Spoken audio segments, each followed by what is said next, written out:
En revanche, oui, ce qui se passe aux États-Unis a une incidence sur ce qui se passe chez nous.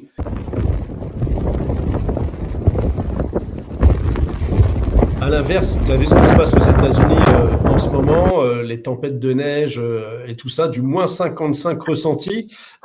Sur les réseaux sociaux, on dit, OK, il y a un décalage de 15 jours, dans 15 jours, c'est pour nous. On a du mal à le croire. Ah, ça, c'est les croyances populaires. Il y en a plein de croyances populaires. Mais effectivement, on entend souvent, et nous on le voit aussi à travers les réseaux sociaux, ceux qui nous interpellent nous disent oh, ce qui se passe aux États-Unis, dans 3 semaines, c'est chez nous. Eh ben non, c'est pas comme ça que ça se passe.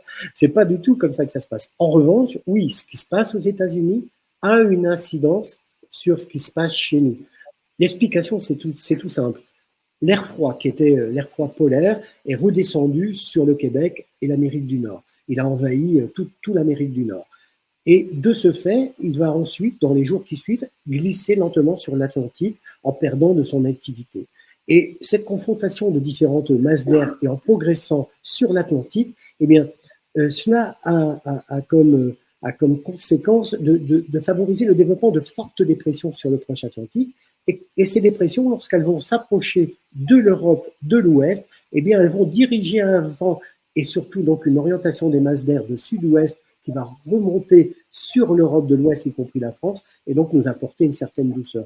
Donc, le temps aux États-Unis, on l'aura pas dans 3 semaines chez nous. En revanche, le temps qui se passe aux États-Unis aura une incidence sur ce qui se passe actuellement chez nous.